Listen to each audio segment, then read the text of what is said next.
Welcome to another episode of Courageous Conversation with Heman, Senior Research Associate at South Asia Research Institute for Minorities, and I serve as a Senior Research Associate. Today, we have the honor of diving into an extraordinary journey of Yasmin Ullah, a beacon of hope, resilience, activism, and hope. From her early days as a Rohingya refugee to her current role as a prominent activist and a founder of Rohingya Mindfulness collaborative network, Yasmin's story is nothing short of inspiring. In this episode titled From Exile to Empowerment, Yasmin Ullah on activism, resilience, and the Rohingya struggle for justice. We will explore Yasmin's remarkable journey, her unwavering commitment to advocating for Rohingya rights, and the transformative impact of her work. Through engaging questions and insightful reflections, we will delve into the moments that integrated Jasmine's passion for activism, her experiences leading Rohingya Human Rights Network, and the profound impact of her community engagement projects. We will also uncover the inspiration behind Yasmin's creative endurance, such as her children's book Hafsa and Magical Ring, and discuss the significance of her recognition on platforms like Feminist List 100. As we navigate through the Yasmin's story, we will gain valuable insights into the power of resilience, collaboration, and unwavering determination in pursuit of justice and positive change. So, without any further ado, let's embark on this enlightening journey with Yasmin Ullah as we explore the intersection of activism, resilience, and hope in the Rohingya struggle for justice. Welcome, Yasmin. It is pleasure having you. So I will start by asking that, as we all know that Yasmin, your journey from Rohingya refugee to a prominent activist in Canada is truly inspiring. Can you take us back to those early days and share what kept you going during the most challenging times? This is about my time as a refugee, correct? I think. Thank you again, for the invitation, and thank you for making the time. It's an honor to be here. You've been very kind in introducing me, and I feel a little bit undeserving of that, but I'm going to lean into it. As prominent as one goes, I think in this kind of work, I don't think that there could be a prominent activist, a non-prominent activist, but I'm hoping that we can have a bit more of like discussions on where I come from, and how anybody could actually be in this position to do the work, to actually push themselves and push their community forward. I think that is the prominence of the work, is that you get to uplift a community of yours or other communities while you're doing the work. As far as it goes, when I was a refugee, I was displaced when I was 3. So I left from my own ancestral homeland as a group of people who've been not only deprived of citizenship, protection by the government, but also discriminatory policies and practices that were in place in order to actually annihilate us at the end. We were once considered indigenous people by various different census and the British records, the colonial British records, which was very, very strange for us. But it survived because the British actually recorded that down, and us having some remnants of our identity left in order to keep fighting for our place in the country. I think what was taken from me is not just the abstract, as I mentioned, but it's also the layers and the support of the community. And so when one grows up in that kind of environment where you live in silos and you live as if you've never actually had any roots, and no one to really support your claims that you actually truly are rooted in this world, it is really mind-boggling and a very, very trippy experience to not have the kind of family support or the kind of history that one brings to the world. Things like genealogy, for example, things like, oh, this is our grandparents' house, this is where we used to live. Like, things like these are actually very, very grounding for a lot of people, but we didn't have that. And so I think I grew up with a lot of questions in my mind. And a lot of times my parents didn't really have the time or the place to actually explain those to me, because of course they were busy trying to get us to survive. And living in Thailand for about 16 years, it was not glamorous, living in and out of refugee camp, but at the same time we were fleeing from the immigration police. I moved about 8 times, and that's really destabilizing for a child. On top of that, my parents had to work, from evening to night, so I don't really get to see my parents as much. And this really pushed me to bond with my younger brother. And unfortunately, he's also nonverbal, and so a lot of this became a sort of personal struggle of mine, and it became a barrier for me to actually be able to socialize with friends, hang out with them, or like really connect deeper on a personal basis. And I realized, you know, all of this roots back to the idea that I'm a Rohingya, and that's kind of why all of this has been taken away from me. This access, this ability to be grounded, this you know, freedom to just identify myself as a person from Burma or from the Rohingya community from Arakan. All of this goes back to my identity. And so when I was growing up, I hated being a Rohingya. I hated it. It was the root cause of all of the evils that existed in my life. And, you know, having the state like Thailand actually, you know, policing our identity, that also did not help. And so I lived with this because I could, you know, I left when I was so young. So I adopted the language. I speak Thai fluently to this day. And at that time, it was much easier for me to adopt the Thai identity rather than my own. And I learned to hide part of myself away for so long because there was no way that I could show it and not be, you know, not face reprisal. So that's kind of the beginning. And it really primes me for a lot of questions. At the very least, you know, while I hated who I am, I had a lot of questions, and I would love, you know, I'd love. At one point I prayed, I remember that I prayed that I'd love to be able to see my homeland again, just to see what it was about, that people wanted so badly, you know, to expel us out of this land. Why is it so difficult for us to be able to stay? That was, you know, that was at least the kind of conversations I was having with myself. And it definitely was a big trigger for me to kickstart my advocacy work years later. Yasmin, your journey is really heart-touching and incredibly moving. But know that your resilience shines through and inspiring all of us. You know, the Rohingya crisis is often described as one of the most pressing human rights crises of our times. For our listeners who might not be familiar, could you explain the historical context behind Rohingya crisis and why the Rohingya people are considered one of the most persecuted minorities in the world? I think there are many prongs of this discussions that we can take. But a specific route that I'd like to get us to understand is the Rohingya people were recorded to be in Burma, Myanmar for a very long time. And because, you know, back before colonization ever happened, or the colonial empire, like the British or the French or, you know, the Spanish took over the world, the colonization that took place was not this kind of, you know, ravaging or desecrating all across the globe. Although there were obviously wars and colonization back and forth, different kingdoms, borders were not there, at least not this kind of enforced policed borders. And so Rohingya Arakan, or the place that we came from, or Rakhine State nowadays, was obviously bordered Chittagong and bordered a lot of Bengal towns. And so there were lots of mixtures, lots of, you know, crossing, lots of cultural exchange back in the days, and these dating back to, you know, the 7th, 8th centuries. And there were records of, you know, Islam arriving to the area, to the region, around 7th and 8th century, when, you know, the shipwreck kind of took place, and the Arabs or the Persians, you know, who were on the ship actually needed help, and they were rescued by this group of people who now, you know, are ancestors of us and other groups who have been there. And so the Arabs actually called them Rahma, because they were seen as the people of mercy because they came to their rescue. And the word Rohingya actually has a root, you know, in the term Rahma. And so that kind of explains to you who we were long time ago, and that kind of lineage that we came from. And this is a very empowering moment for me, because I would not be able to talk to you about this like 10 years ago. And so it's kind of a very grounding sort of historical records that didn't exist inside Burma, Myanmar, but exist from the Arabic records, from Morocco and from Persia, and, you know, from these historical precedents. So this was the place that ancestors of Rohingya lived, right? And so, you know, years and years go by. There were mosques that were propped up because a lot of the population became Muslim. Prior to that, there were Buddhists. Prior to that, there were Hindus. And so there were developments and changes in religions. This is a very normal thing of civilization, correct?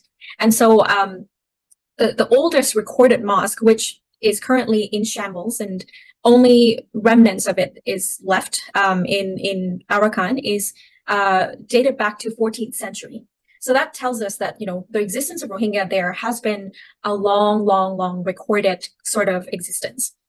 The issue is the current crisis that we're seeing is a crossroad between Buddhist nationalism and the creation of ethno-nationalism out of that. It was created and unfortunately enforced by the kind of British colonial legacy. And that legacy is divide and conquer. So dividing as many different communities as possible and ensure that the differences are seen as inferiority or, inferiority complex, and ensuring that people are not communicating, even though they may have mixed in the past. They may have actually been sisters community, just like us and the Rakhine people. Unfortunately, this was a very, very successful project. And this was seen, ever since 1942, even before Burma, Myanmar became independent of the British imperial power. The country, or the Arakan as a region, came into turmoil because there were seeds of hatred that were sown by one side is the British and the other side is the Japanese fascist imperial power. So both sides are trying to divide the community so that the communities will fight for them. Both sides were promised the lands and the autonomy of the region, because of course Arakan is rich with resources and a lot of historical precedents that's very, very close to people's heart. And so, everybody wants the same thing, but then they were divided into 2, 3, 4, factions. And so what happened was there were a lot of communal violence, and unfortunately, Rakhine people actually went on a killing spree of the Rohingya. And so this became our very, very first, widespread violence where Rohingya were displaced in the hundreds of thousands. And so this was the first wave of people who had to leave and flee to Bangladesh. As in terms of modern history and, colonial, post-colonial era. And so after that, although things kind of subsided, the unification process started in the country, where lots of different ethnic groups exist, beyond 135 recorded group of people. What happened was Rohingya were actually part and parcel of this process. We were part of the, committee to draft the constitution. We were part of the committee to unify the country. If we were to be a group of people that does not belong to Burma, Myanmar, why would we serve in these, highly important positions? Why would we serve in a nation building process, correct? And so what happened in 1962 onward is the military junta coming into power, and this military junta has a very, very specific ideology, which is ethno-nationalism and Buddhist nationalism kind of in mind. And so what they've created is the idea that Rohingya have never belonged and they are not from here and they are Bengali. Again, people from the Bay of Bengal should be called Bengali. That's another conversation altogether. But archaeologically, Rohingya are rooted in Arakan. And our ancestors are from there, even though there were some admixture of Arab, Persians, different kind of groups that have existed. And that's just a normal civilization, people coming together to meet in a specific point. Unfortunately, though, this was used because, our religion may differ a little bit and is a little bit closer to, the kind of practice or the culture that intermingles, that intermingling in the past has created sort of a rift, and the junta has been able to use this as a way to push Rohingya out of the fold of any sort of political participation, economic, social inclusion. And that is a gradual process since 1962. The issue is that it's not just the exclusion of Rohingya that took place, it's also the idea that they're trying to push, which includes a very, very key message. Beyond erasure and ensuring that any of our history, any of our participation in the nation building process is forgotten. And so if you ask a lot of the young people today, who are the Rohingya, they would not be able to tell you, even though at one point we had, our own radio programs that would air once a week in Yangon, and it basically would run in Rohingya language, because that is we were considered part of the country. And therefore, this was a very, very normal practice. On top of that, prior to the 1962 dictatorship reigns, we were part and parcel of different kind of political participation, including being MPs, including political participations in other areas, being police officers, being in the military, being, teachers and various other occupation. But 1962 onward, this nationalist Buddhist sort of ideology came into effect, and it sort of gradually spread throughout all of these different institutions, especially the core structures of the country.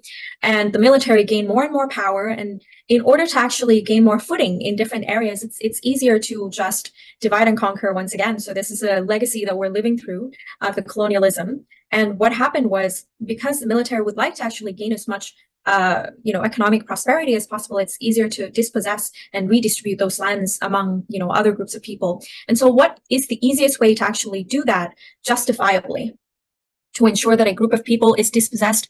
The easiest way is actually to ensure that they do not have access to citizenship, also no access to ethnic participation. And so Rohingya have been not only stripped off of our citizenship in 1982, that is a misconception that that's the only thing that actually led us here.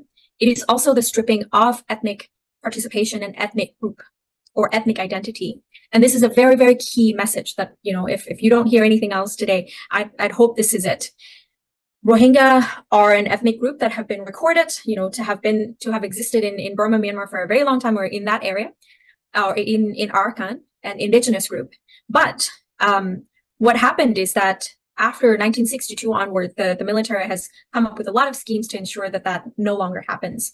And we no longer, in the newer sort of Panglong agreement, Rohingya are no longer in the hundreds of the recorded ethnic or indigenous groups that belong to Burma, Myanmar. And so after that, it's smooth sailing, because dispossession of the outsiders are going to be fairly easy. Incarcerating them for actually illegal crossing, very easy to do. Even though, my grandparents' generation would subscribe to this this tier of citizenship that's called National Registration Card, or Thainitha, which means indigenous. They had it. Tell me, if there are not a group of people that belong to Burma, Myanmar, why would they have, or why would they get a hand on this piece of paper that tells them they are rooted in this country? And so that's a kind of, dualism that took place, disparities that took place, but slowly it was moving towards, alienation. It was moving towards genocidal agenda. And, in the recent years, in the recent decade or so, we have seen the height of the hate campaigns against Rohingya in the country, with the utilization of Facebook, with the various different pages and political figures that come out to call for the killings of Rohingya. And these, span over to groups like Mabata, which is a very radical Buddhist extremist, who've called for eradication of Rohingya and comparing us to vermins, comparing us to worms that need to be killed. And so here we are, after years of propaganda, after years of policies and practice have been instilled in order to actually alienate and marginalize a group of people. Later on, we have a genocide. And so it's not a direct line, but it's a very, very clear development. And so far, what happened is violence took place in gradually since the 90s and 70s onward to 2011, 12, and 2016, 17. But the most gripping, or the most devastating violence took place in 2017, August 25th. And what happened was a lot of houses that were burned down, scorched earth campaign were utilized by the military. And I think this was a very, very clear learning that came from the Japanese fascist soldiers. The burning down of the houses, sexual and gender-based violence against women and girls and LGBTQ groups. There were also a lot of slaughtering of men and boys. There were, countless lives that were lost. Mass grave landmines that were actually planted in order for, to prevent people from fleeing, but also people were shot down as they were fleeing to the other side of the border to Bangladesh. A lot of people drowned in the process of trying to flee from this violence. And all of this combined were, leading us to believe, or leading a lot of lawyers and a lot of groups to believe, that the end goal is to annihilate Rohingya as a group of people. No, this is really, really shocking to know that Rohingya people go through so much and so difficulties. Now, talking about your organization, Rohingya for Collaborative Network, sounds like an incredible initiative by you. What inspired this idea, and how do you see it making a difference in the lives of Rohingya women and refugees? Given the context that there are currently only less than 600,000 Rohingya left in the country, left in our homeland, the rest are basically widespread, separated all across the globe, but about 1.4 million in Bangladesh, about 400,000 in Pakistan, 40,000 in India, 200,000 in Malaysia, 40,000 in Thailand. We are all over the place in terms of Asia Pacific. What I realized is I may not have access to be able to uplift everyone's life or livelihood as we speak. And I'm, you know, as much as I feel so inspired sometimes, it does not mean that I have limited resources and the ability to change policies overnight. So the only thing that I realized I could do now, thinking back to the days of my beginning, which was in 2017, when I felt so helpless that I just had to do something. I just had to get up and post. I just had to find ways to send money back home to ensure that people can flee, to ensure that they have food to eat, or at the very least, the money to be able to empower them to do something more for themselves, to seek safety, to seek shelter, to run away, whatever it means at that time. And I from that time onward, I refused to be as helpless as I was. I refused to live a life, you know, in ignorance of the plight of my own people and deny that part of myself. I slowly learned, and this has been a very, very incredible journey for the past 7 years, but it's also not a very easy one. I knew I had to stumble in the dark a lot, trying to figure out what advocacy means and how to use the proper term, how to use the language that would be heard by policymakers, and, you know, how to not sound stupid in meetings. There were so many pieces of the puzzles that I had to figure out, but I had wished at that time that I had somebody to hold my hand and say, do this, don't do this. This is how I've learned things. This is how you should do things. You learn from me. And, you know, once you are stable, you can run. I wish that there was such a kind of person for me, but, you know, nonetheless, I'm here. The issue was I realized there were so many more barriers for women in my community to actually rise to the occasion to do this work long term. I can count by two of my hands how many Rohingya women are currently working in the front line and are, you know, recognized for what they do. And what I realized is I've known about this gap for a very long time. And as you know, as you kindly suggested that I'm a little bit more prominent in the community, it might as well serve as a benefit for me to actually try to ask for these resources to emerge for us. And so, you know, although I haven't really found ways to secure these resources for us for a long term, I have found a good groups of people that I work with. I found my network. And thankfully, Debbie from ALTSEAN, Burma, has kindly agreed that, you know, there is this gap and we need to do something about it. And so we embarked on our first journey to actually go to Aceh and go to Jakarta.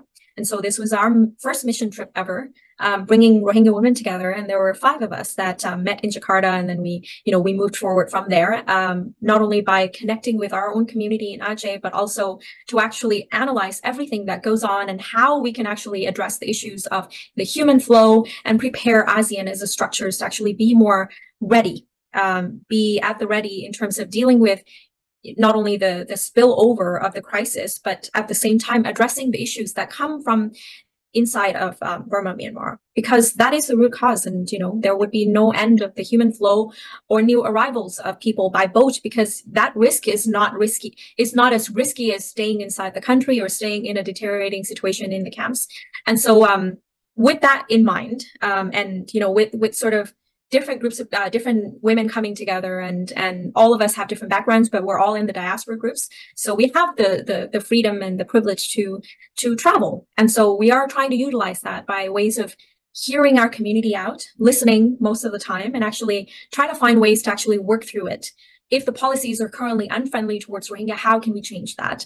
And so throughout that trip, we not only gained an understanding of each other, but also we gained an understanding of how we can address this, because 3 other members of this organization also speak Malay. And so that's a very, very good upside for us to be able to speak the language of ASEAN fluently. I speak Thai. So there is, you know, another upside to this where I can actually understand and see, you know, what may have been, you know, said and out loud and what is not said out loud. So understanding the cultural context of who we are advocating or who we are trying to pull into our allyship will be monumental, will be a very, very life-changing for us. But the key message, or the key theme of all of this is that I'd like to, you know, at the end of all of this, what I wanted to do was to ensure that we have as many women in the community as possible who can work. And I'm willing to put aside everything in my life to actually train other people. And so currently we're training 2 younger women in our network to actually, 2 young women, of course, professional. They all have their own work. One is in healthcare field, the other one is in tech. And both of them are phenomenal women. They just have never gotten this opportunity to be trained or to be guided in an appropriate manner. And so far, in the past less than a year, we've been able to go on 2 mission trips, and we've gone to Geneva and we've gone to DC to do some advocacy work. And things move really fast when 5 of us are together in one room. And what I hope to continue to do is not only to work to shift the structures or to shift the public opinion in ASEAN to be more favorable and to be more understanding towards Rohingya and Burma Myanmar issues, but also to actually build in this machinery within our organization, within our network, to pump out as many advocates as possible. With trainings, with love, with care, with all the TLC that one would need in the world, not having to deal with the barriers one after another, but really be gently pulled into this work and cared for in the ways that I wasn't. And so I think we are slowly moving towards success in this department, and we are recruiting more women to join our network slowly. And I think that maybe we'd be able to build an army of very, very capable advocates who are, young professional experts who will go out to do very, very good work out there in the world, not only just within our network, but also moving around the community, moving around the structures of Burma, Myanmar. That's basically the ultimate hope. But we've started, and that's very, very that's a very heartwarming step. And I really hope that your organization reaches the high stages that it intends to. Beyond your organization, you are part of many projects which even raise the awareness and help so many people and even children. I would like to know about your book, Hafsa and Magical Link, which is a wonderful way to share the experiences of children. What inspired you to write this book, and what do you hope the readers take away from this book? I think art is resistance. And let me say that again, art is resistance. And that's very, very, very true, of all the time that has passed historically. At the present time, we are seeing a lot of arts being utilized as a way to do civil disobedience. And I think in a way, I wanted to write this book not only for myself or for my inner child who have been deprived from the representation in any kind of media, let alone the books. I had wished that my younger self was able to see this, but I'm also writing this as a love letter from me to young children, to young Rohingya children everywhere, that they are seen, that they are loved, that I see them, that they're cared for at the very least, from distance in spirits, that I know how hard their struggle is. And perhaps one day we will be able to, cherish and marvel in the good news of us being able to return home sustainably and peacefully. I also wanted to ensure that part of our cultures are not lost. And so Hafsa and the Magical Ring is written with a remembrance, with a very clear awareness that a lot of our, missing pieces, cultural and historical precedents have been erased, and I need to revive some part of it. And so, this was a very, very fun collaborative effort between myself and my mother, because she grew up inside the country and I never got to see it, past the age of 3. So when she explained to me different sort of cultures, especially the textile culture and the weaving culture, it rang, some sort of bell rang. And I really needed to write it down. I really needed to showcase. It may seem like a boring children's book, but it's a very, very, it's very monumental for us, because so far young children from our community does not have access to their own culture in this format. And, in such a beautiful, well-written sort of book format. And so, colorful kind of book is always, popular among children. So what happened was I basically used this textile story and oral history that exists within that textile culture, and how it actually brings people together and bring it into another folklore, which is a very, very important folklore that, exists in a lot of different cultures. But this specific folklore is very specific to Rohingya. It's very similar to Midas Touch, King's Midas Touch, I think. Yeah, King Midas Touch. And so it's basically the story of the magical ring that can grant wishes, and basically now Hafsa, who had to flee in 2017, living in the refugee camp, is marveling or reminiscing over these 2 different sort of aspect of her culture, and wanted to gain back, whatever she's lost. And so I wanted to encapsulate this missing pieces that or the experiences of children in the camps as well, because their experience should not be diminished or should not be undervalued in any way, shape, or form. They should be seen far more than they are currently. And hopefully this book is just one way to explore that. Yeah, even the title is way more eye-catching. So I would like to congratulate you on being the named of Feminist 100. How did it feel to receive that recognition? And what doors do you see it opening for other refugee causes or other refugee Rohingya people? Yeah, I don't think that I mean, there are so many other Rohingya women who probably should be rewarded and recognized in every way possible. This is just one step, and I'm very, very honored to be named, part of Feminist 100. I think it was very kind from the organizers' point of view to actually include me on the list. I hope that it's an encouragement for other women to continue to work and to to continue to feel like they're seen, because again, we're not working to get an award. We're working to uplift our community. But as long as other people also see that we're working hard and want to support us in all the ways possible, it is helpful to be seen like that. I think another part of this is also, I don't know, Heman, if you've looked through some of that also. I'm also a poet, and our published poetry is not just the I Am a Rohingya anthology, but my most recent poem, which is called oh my goodness, I'm blanking out. But basically this poem that talks about the human flow, the experience in the ocean for Rohingya, and how all of this comes and combined into, like the movement, the continuous need for Rohingya to be on the move. This specific poem is very, it's actually published in one of the museums in Kitchener, and the curator is my friend Mayuali, who is also another prominent Rohingya figure. And all of this sort of artwork or poetry and and different sort of creative writing is just one way to show you that Rohingya people are very imaginative. It is part of our culture to be poets, to be writers, to actually, sing to each other, encapsulating a moment in history and sing that to the rest of the generations. It actually is quite beautiful, but that part of our community or that part of our culture is not as seen as it should be. And so I think in addition to what I've just said earlier, I think it's important to highlight that, I didn't just come up with this, and I'm not like the only poet or the only author in the Rohingya community. There's plenty. It's like almost a natural, it's genetic almost for Rohingya to be artistic. You go and ask, different people, how artistic they are. Some of them would be really, really good at embroidery. And these are just a culture that we come from. Some of them are great at singing and composing different music, different songs. And some of them are wonderful poets. And so I think what I'd love to, push for the audience or push for you to kind of explore is, go out there and look for pieces of writings and pieces of media and songs and art that are created by Rohingya. And I think that's probably a better way of connecting than learning about a mass atrocity and, genocide and feel bad for us. Go out there and support our arts. Yeah, I totally agree with that.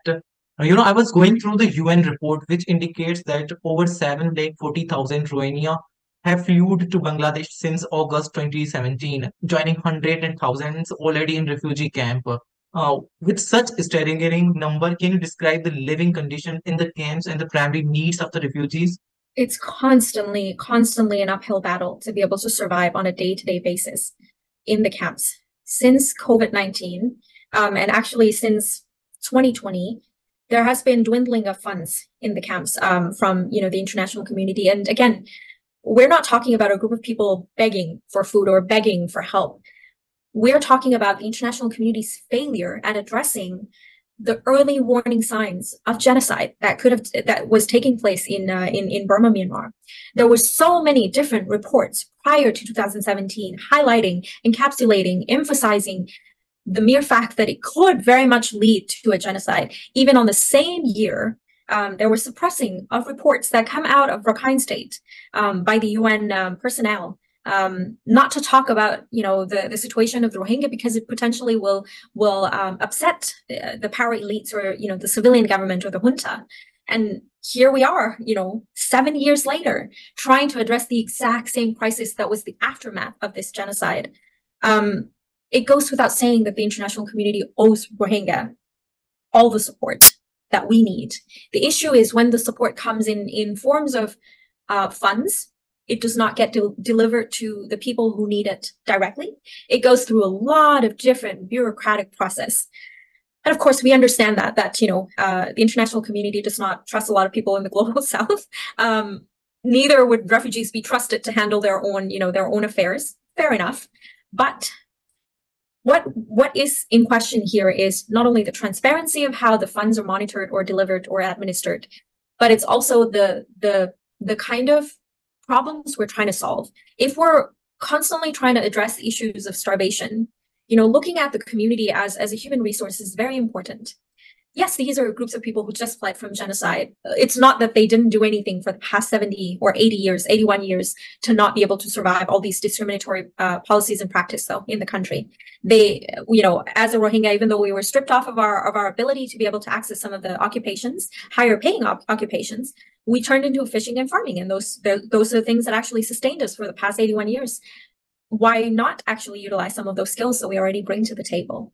So the circumstances that are currently deteriorating, food and water access has become so dire. A lot of children, and a very high percentage of the children, are actually malnourished.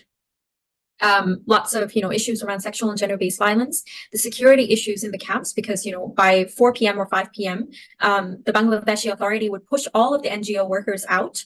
So the camps became, a fair game for criminal activities. So anyone could come in and out of the camps, and there are recorded high numbers of extrajudicial killing of Rohingya leaders and Rohingya influential figures, those who can read and write specifically.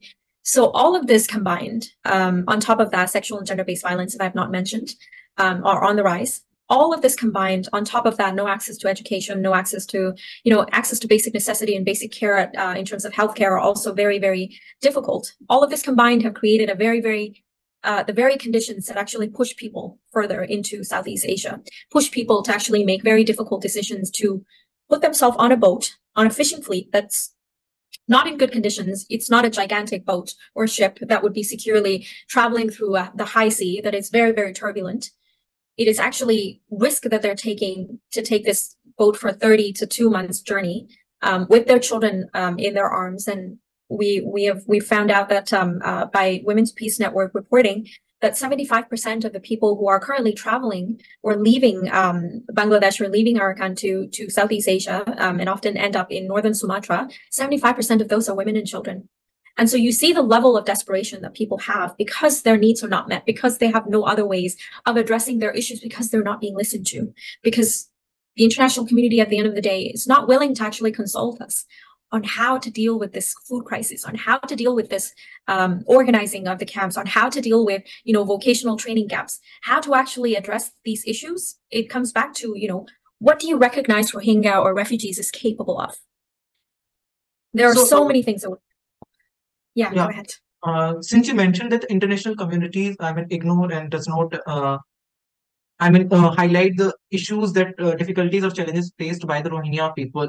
But I have seen a report, International Criminal Court has involved in investigating crimes against Rohingya. How important do you think international legal intervention is in achieving justice and accountability? Although I said that, it's the flaws, or it's the fatal flaws from the international community for not having stopped, or having prevented the mass atrocity from exacerbating. There are some very, very good developments internationally, specifically the renewal of the commitment and various other fundings that are currently still flowing into the camps, although it's not enough. The one thing about the International Court of Justice initiatives, or the initiatives that was launched by the Gambia to hold Myanmar accountable in the Court of Justice, is that it provides as a blueprint or a guideline for a lot of different groups to actually, look at this on a larger scale. I think the very fundamental recognition that Rohingya have gotten from the ICJ case is the fact that someone's watching, someone cares enough about, this community to actually launch this case. Someone cares enough to go in and investigate and actually try to push for the provisional measure to actually protect the Rohingya. And what happened when the president of the court 4 years ago came out with not the ruling but the announcement on the provisional measures that were granted. He mentioned one thing, and that I would never forget. He said that the Rohingya should be treated as a protected group. And that word alone is a very, very clear. It's a suggestion of international law that came into effect, right? It's not an enforceable law, but at the very least, we have some level of recognition from the High Court, from the court, at the highest level of this world, to actually acknowledge that Rohingya are so vulnerable that we need protection. I think beyond that, we would have to wait and see what the ruling would be like. The court is currently proceeding with the case. It has gone through, whether or not the Gambia has jurisdiction over this to claim that genocide has taken place in Burma, Myanmar. We're still waiting to hear about the next process. But I think that the ICJ case or the ICC case of the forced deportation or any other universal jurisdiction cases that are popping up, all of these are important foundations in order for people within Burma, Myanmar to actually look at and think about, transitional justice and think about how to reform judicial process in the country. I think that the Rohingya have been failed by not only the international community, but also those within the country who are working towards justice and accountability of the junta. But because we were so divided to work in silos, there were no possibilities for us to actually come together to try to lay out groundworks for this kind of reform to happen. And unfortunately, a lot of the public majority at that time were so focused on democratizing and moving away from the military. They failed to see, that the military is capable of actually bringing about mass atrocity at that scale. And so it's very important to not forego this transitional justice framework and apply it in terms of Truth and Reconciliation Commission within the country that has gone through so much, turmoil. It is important for us to take stock and go through a reckoning process of who's done what in order to move forward. At the very least, actually see how we've harmed each other, how different groups of people have harmed each other, and how different processes have basically gone into hurting and harming different groups. Without that, I don't think that as a country we would ever be able to see peace in our lifetime, unfortunately. This is disappointing to learn. I hope they should understand it and address it properly. Since we are in the end of our interview, I would like to know what message do you have for young activists and members of oppressed community around the world who look up figures like yourself for inspiration and guidance in their own struggles for justice and equality? The only thing I could say is please don't give up. It feels like things are, we make one step forward and then two steps backward.